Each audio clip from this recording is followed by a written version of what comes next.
I know sometimes it can feel like we're not really saving anything. A dollar here, a dollar there, a couple of pennies here, quarter there, just loose change.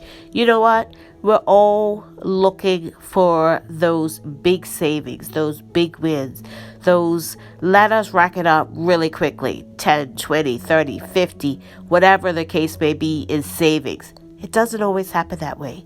A little bit at a time, steady at a time, keeps adding up.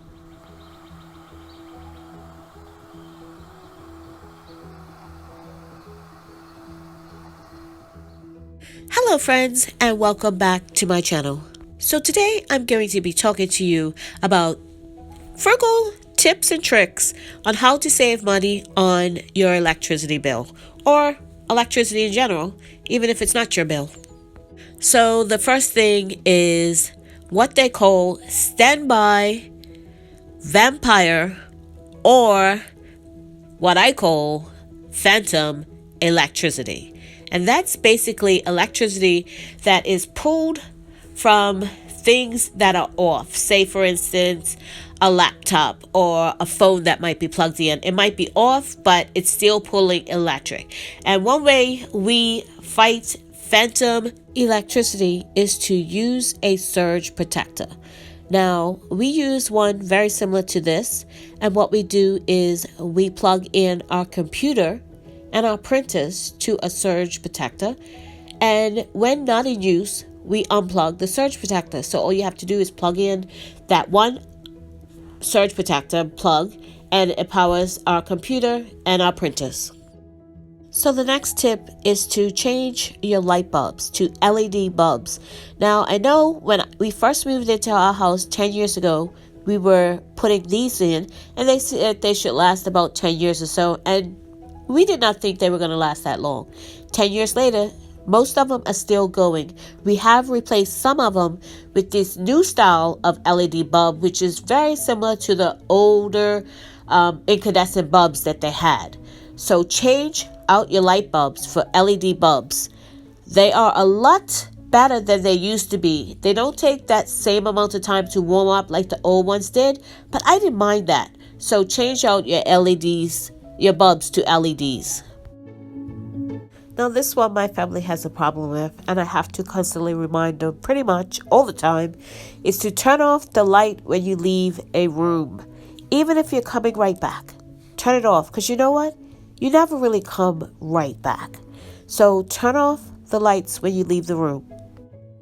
So we also do night lights. So you don't necessarily have to turn on a light. Now these ones are motion censored. We have one in our kitchen that is on all night. That's probably not the best one to have. That one plugs into the wall. So we have a couple of those, and then we have these ones that are battery operated, rechargeable, and motion censored. So these ones we actually use in the bedroom. So if they get up to use the bathroom at night, we can see where we're going. Even though me and hubby, we pretty much walk around in the dark anyway, so we don't really turn on the light to go to the bathroom if we have to get up to go to the bathroom at night. So you have your TV on a surge protector, but how many times have you fallen asleep in front of your TV? Set a timer on your TV, and that will stop the TV from watching you while you're sleeping. So not having the TV play in the background while you're trying to sleep can help with a more restful sleep, and you wake up more rested and refreshed. So I use an electric glass top stove to do 99% of all our cooking. So you know that's going to send our electric bill up.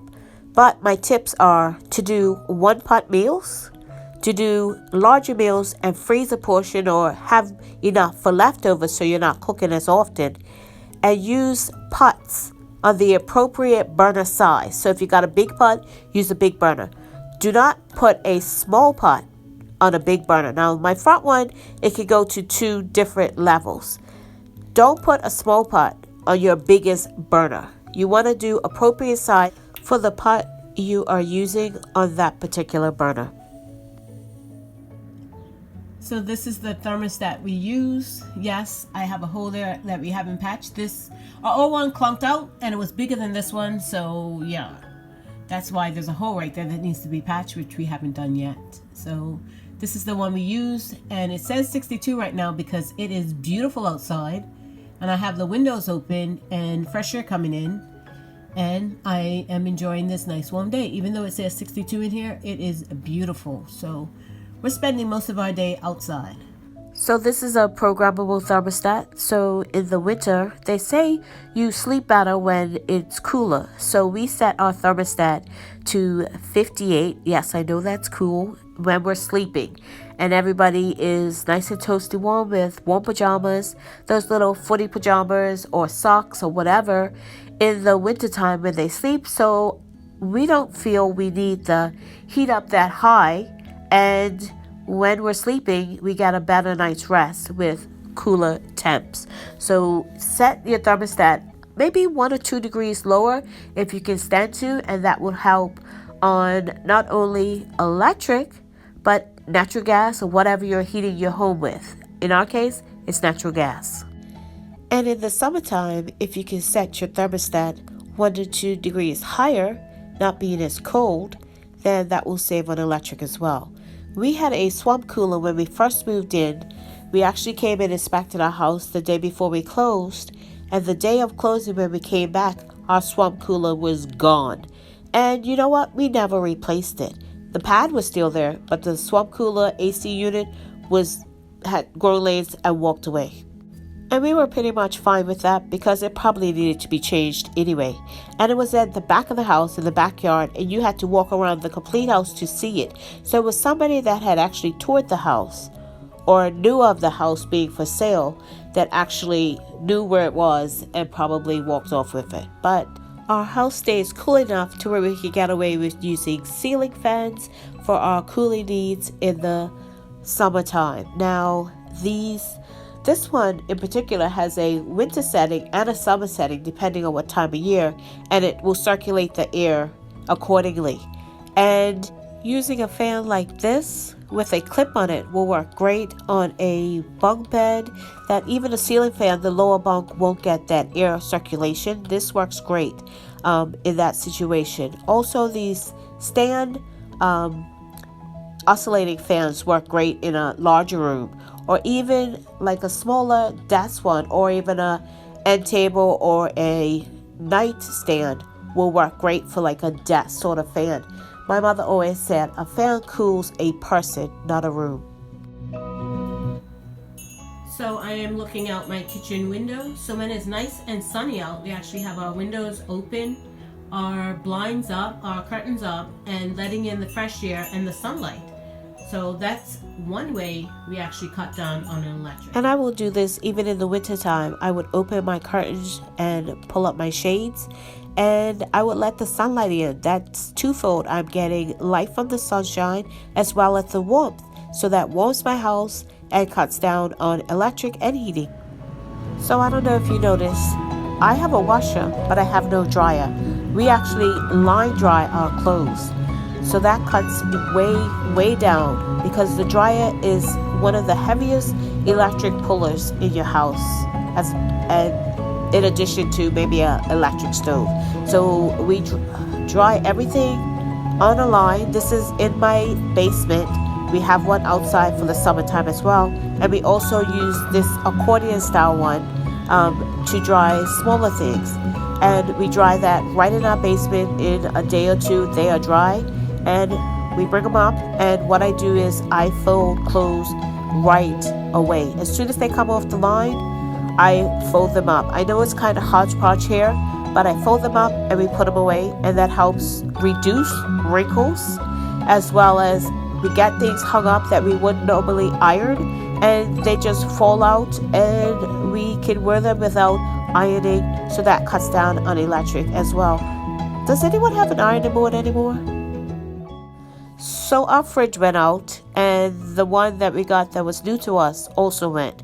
So we decided to go and get another brand new fridge and look at energy efficient appliances. I mean, in the last 10, 15 years, maybe they're all energy efficient, but as time goes on, they get even more energy efficient. So if you could, think about your appliances and trying to upgrade them, maybe one at a time.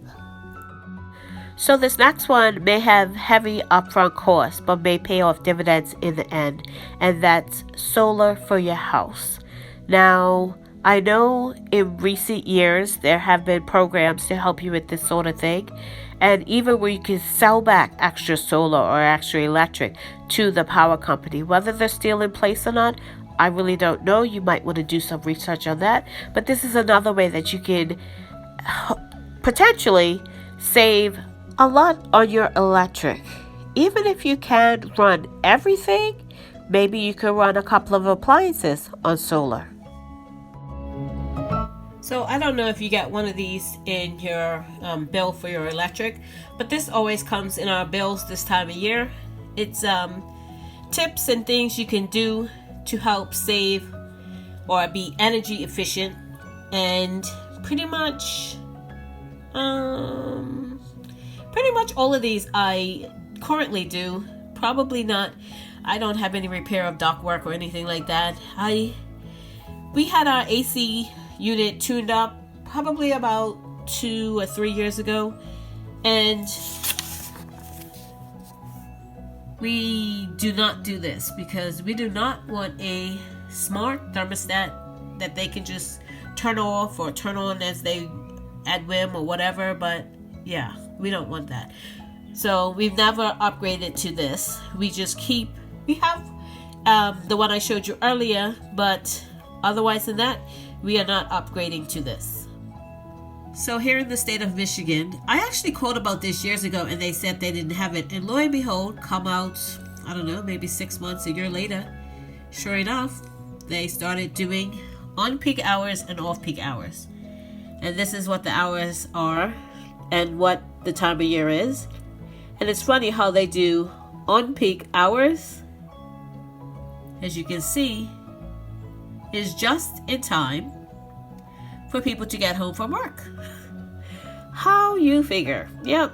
So between 3 p.m. and 7 p.m. weekdays, it's actually the rate goes up. So yeah, just in time for everybody to come home after work, cooking and doing whatever. And yeah, so those are the rates that our electric company charges us. And this is it started back in March of 2023 and it's still going on today.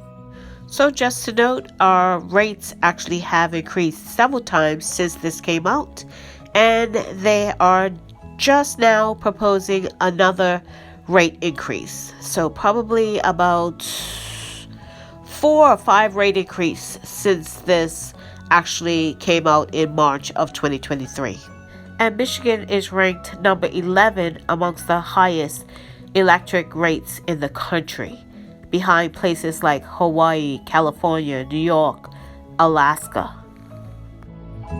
Okay, so this is the last electric bill that we paid, $37.68, and this was the one previous to that. You can see it's from February 7th to March 1st, and it was $39.02. And as you can see how we use our electric, we have the off-peak hours and the on-peak hours. And as you can see, we're using more off-peak hours than on-peak hours. Okay, so I wanted to show you my electric bills from the last year and just show you consistently it's about $50 or so, depending on what exactly we're doing. And as I said before, I have an electric stove, so that jacks it up a little bit.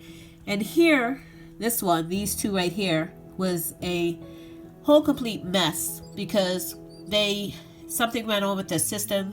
They couldn't generate any invoices, and they weren't registering payments, which is crazy. As you can see, this one is due February 19th, and you see how much it is. And I paid it. There's my confirmation number. But on the very next bill, they say I didn't pay it and it was brought forward. So yeah, it was crazy. And yeah, craziness. So you can see when I paid that 101.56, I actually paid it the day before it was due, and it still didn't register. And these are the dates it's from. So from November 30th to this bill is, it says the balance as of January, which that is brought forward. So that's December and January. And then they didn't have anyone until February. Was a mess as well. So yeah, it jumps. The bill jumps, as you can see. But anyway, it's consistently, I would say, roughly or an average of $50 per month. And with all those tips and tricks I gave you previously, this is how we're keeping our electric bill. Even with an electric stove for cooking, which I do a lot of, I'm pretty much cooking just about every day. And I gave you tips on the very first Frugal tips and tricks video on how we save on food, cooking, and that sort of thing. If you want to see more of that, just put it in the comments below, and I'll do a couple of more videos on how I cook and how I save on electric, obviously, because we don't. I wish I had a gas cook stove, but I don't. So this is what came with the house, and we just stuck with it. So those are our electric bills from the last year. Thank you so much for watching. If you haven't subscribed, please subscribe and click that notification bell to be notified when I upload videos. God bless, and remember, stay safe and keep prepping.